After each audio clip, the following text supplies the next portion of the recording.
اور جادو سیکھ کر کے قرآن کی آیات کو الٹا پڑھ کر اپنے آپ کو کافر بنا کر لوگوں کو خوفزدہ کرنے کے لیے، اس کو آپ لوگ پیر کہتے ہیں، اس کو آپ لوگ رہنما کہتے ہیں، اس کو آپ شیرین شکرانے دیتے ہیں، ان لوگوں سے بیعت کرتے ہیں۔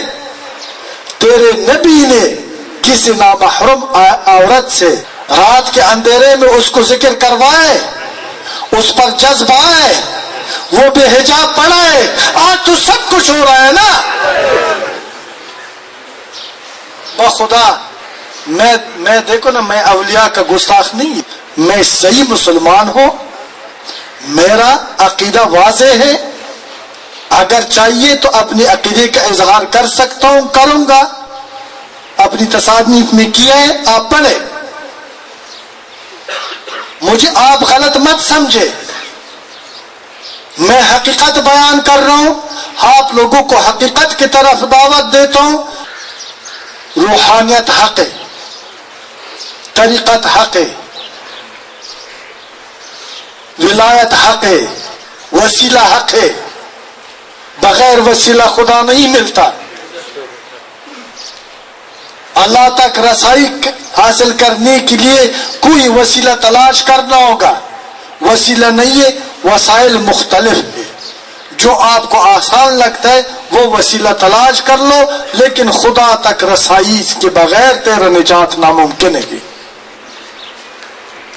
کہنے کا مقصد یہ کہ اولیاء کا پہچان آخر میں کیا ہوتا ہے، آپ کو اچھی بات سنا دو، خوشخبری دے دو، وعدہ کر لو آپ کے ساتھ، ہاں آپ نے بھی میرے ساتھ وعدہ کرنا ہے، اگر میں نے وعدہ کیا ہے اور پورا ہو گئی تو پھر آپ کو بھی وعدہ کرنا ہوگا اور آپ کو بھی پورا کرنا ہوگا، ٹھیک ہے؟ مجھے اور بات نیت ہے، نہ ولی ہو، نہ پیر ہو، نہ کوئی کامل ہو، مصطفیٰ کریم کا غلام ہو، اللہ کا بندہ ہو، آپ کا مسلمان بھائی ہو، صدق کے ساتھ، پاکی کے ساتھ، محبت کے ساتھ، شک نہ کرو، مجھے دکاندار نہ سمجھو، مجھے وارث مصطفیٰ سمجھ کر کے اپنا غمخوار تسلیم کر دو، اس نیت سے میری طرف قدم بڑھا دو۔ یہ آیت کے اندر کچھ نہیں ہے، اس آیت کے اوپر ایک اور آیت ہے، اور اس آیت کے اوپر خدا کی قدرت کی آیت ہے، اس آیت کے اوپر لا الہ الا اللہ محمد الرسول اللہ، قسم ہے اللہ کی ذات پر، مصطفیٰ کا آیت ہے، اور مصطفیٰ کی آیت کے اوپر اللہ کی قدرت کی آیت ہے۔ اگر آپ نے صدق سے آیت ملایا ہے، میں نے تیرے دل کی ساری بتوں کو نہ توڑا، مجھے جھوٹا سمجھا، میں اعلان کرتا ہوں، لعنت ہو جھوٹ بولنے والا پر، یہ مذاق نہیں ہے، میں یہ چیلنج ہے میری طرف سے، آپ کو نہیں ہے، جتنا بھی اس ریاست کا مسلمان ہے، جتنا بھی دنیا میں مسلمان ہے، کوئی شقی، کوئی باغی، کوئی ظالم، کوئی جابر، آ جاؤ نا ایک بار، سیدیوں، مرشدیوں، شاہجیوں، فلانوں، بستانوں، ایک نام کے ساتھ 1,00,000 القاب لگائے، کرامت کشف ہے، کشف کرامت اس حقیقت کا نام ہے کہ باغی کو بندہ بنا دے، شرابی کو ولی بنا دے، زانی کو مومن بنا دے، قاتل سے قتل کو چھڑوا دے، خلق خدا کا خادم بنا دے۔ میں اس ولی کی عظمت کو سلام کرتا ہوں، اور کوئی ولایت مجھے قبول، میں کسی چیز کو ولایت سمجھتا نہیں۔ کیا سمجھتے ہیں کہ پہلے ان لوگوں پر خدا مہربان تھا، آج خدا مہربان نہیں ہے؟ اللہ تعالیٰ کسی قوم کا خدا نہیں ہے، کسی مسلک کا خدا نہیں ہے بیٹا، وہ تو رب العالمین ہے نا، وہ تو ہر وقت شفیق اور مہربان، رحیم و کریم ہے۔ اگر ہمارے اندر اس کی کرم کا طلب ہو، ہماری ملک میں موچی جانتے ہیں،